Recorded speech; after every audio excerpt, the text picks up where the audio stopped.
There's a lot of myth and rumors about Star Citizen that keeps floating around, and a lot of them is just outright not true. And some of them may be some merit to. Today's video is sponsored by SecretLab. We all strive for the best possible gaming experience, but the importance of a good quality chair is often underestimated. SecretLab produces some of the most comfortable and high quality gaming chairs you can get. So upgrade your Commander chair today and fly in style and comfort. Follow the link in the video description to their store, type in your height, your weight, and it will tell you which chairs fit you for the best possible seating experience.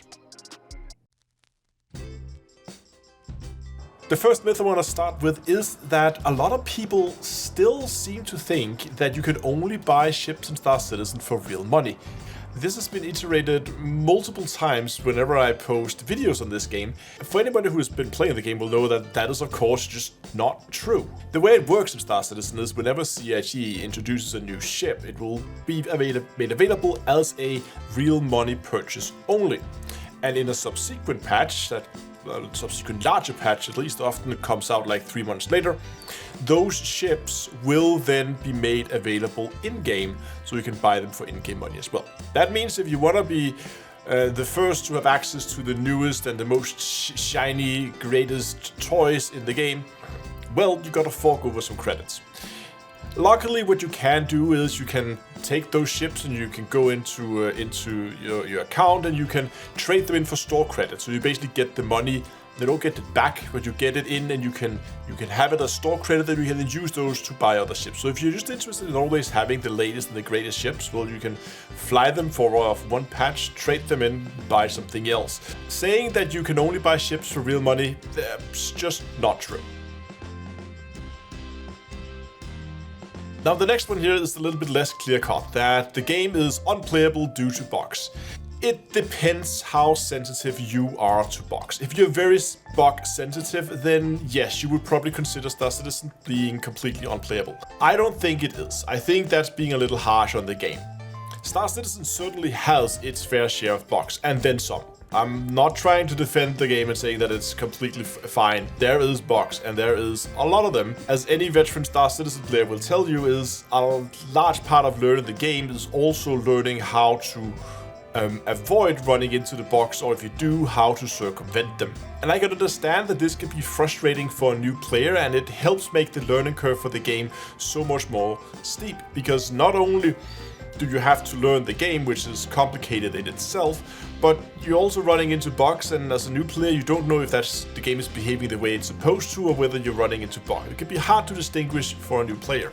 And I think this is one of the reasons why this rumor is so persistent, that the game is unplayable. Simply because that if people go in, they try the game out, and they encounter these bugs, they don't know how to deal with them, and from then they can then ruin their play experience. But then again, it is also true that from time to time you do end up with game loops that has been rendered unusable for a patch, simply because there's some bug that's been introduced that maybe there's no way to work around, and that means that it's next to impossible to complete certain types of game loops. That does happen. Luckily not that often, but it is something that we see sometimes. So as you can see, it's not so clear-cut. I think it's harsh on the game saying that it's unplayable, because it isn't. Unless you're hypersensitive to bugs, then the game is absolutely playable. You will see crashes, you will encounter bugs, but you can also definitely have a very good time in the game. The next rumor is that you need a high-end PC to play Star Citizen. Now, all the video that you are seeing here is being shown in 4K. It's being rendered at 1440p and then upscaled to 4K, and the game often runs at 50 to 60 FPS. Now, for me, that's more than playable. And I'm running on hardware that was released in 2018. Like, this PC, the hardware here is like 4.5 years old. It's about due for an upgrade. This is not a top-of-the-line new computer that I'm running this on. This is 2 generations old hardware. Still, I'm able to play the game at very respectable frame rates. Well, no, upscale to 4K from 1440p, but if you want to play 1440p or you want to play 1080, you can, even with a 4-year-old PC, do very, very well. Again, this is one of those rumors that just keeps hanging around and that the game just can't get rid of? I think the reason is that on a fresh install, the first 30 minutes, an hour maybe, the game is going to be performing significantly worse than it otherwise will. I'm not really sure why, but I think there's some kind of shader calculation, whatever, something is happening first time something is loaded into the game. And that means when you're starting out on a fresh install, the game is not going to be performing as well as it will later. But if you keep playing for, as I said, half an hour, you move around the game, you begin to load in the different assets, you will begin to see that after half an hour to an hour, that the game performance improves.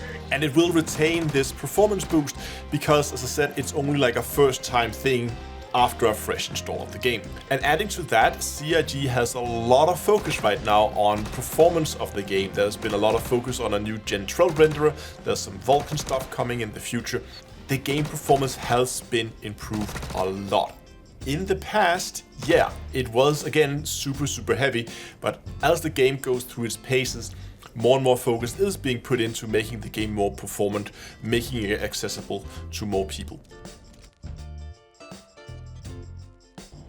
Now, I saved the most stupid one for last, and that is that the game is just a tech demo, that it has no gameplay loops.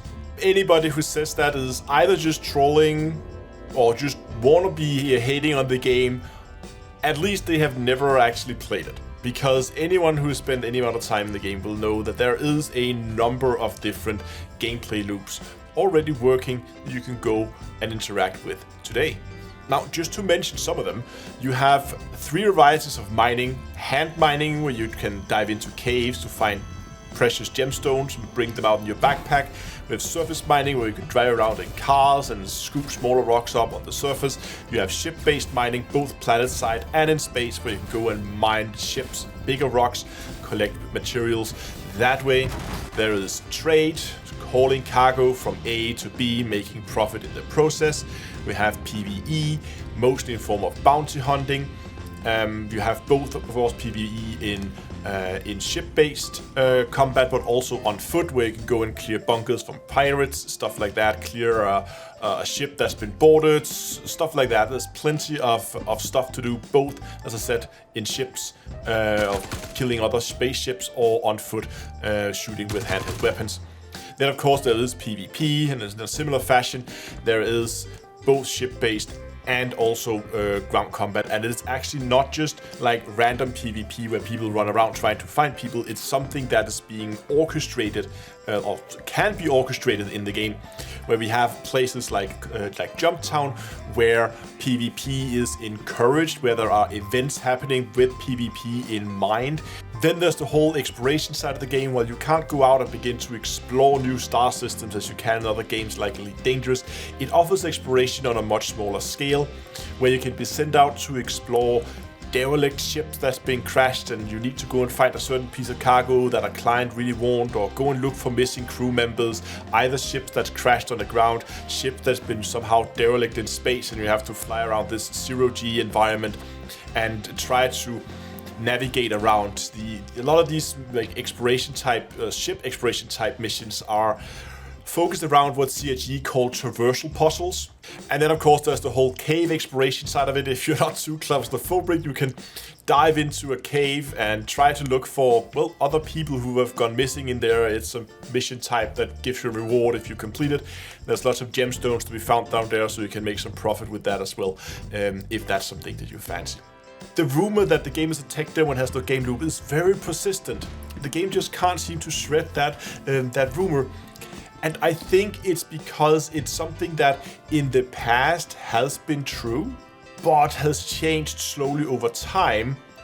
And also, it's probably also amplified by the fact that the game, just like Elite, it does not hold your hand. I mean, Elite has a tutorial. Once that's it, you're being thrown into the deep end, and now it's your job to go out and set your own goals, figure out what you want from the game. There's no main story arc in either Elite or Star Citizen. You need to make your own stories. Those two things the game, both Elite and Star Citizen, has in common. That set your own goals. Is your goal that you want to have the biggest and baddest ship in the game? Go for that. go do it if that's what you're looking for. Do you want to be a space trucker or a space miner or a cave explorer? The game can do it for you. But you need to set your own goals. Otherwise, the game can feel stale and it can feel empty if you don't go and find your purpose in the game. If there are any other rumors that you've heard about the game, if you're new, that maybe you're wondering if that's true or not, or if you're an old veteran player, like rumors you keep hearing being iterated that you don't necessarily think is true, post them in the comment section, and well, if there's enough, I might do a follow-up video later on. And if you haven't already, I would really appreciate if you would subscribe to the channel and help me with that final push towards that magic 100,000 subscribers. It is just around the corner right now. I can smell it. I'm really looking forward to it, and I would love if you would help me get there. Thanks a lot for watching, and until next time, I will see you guys in space.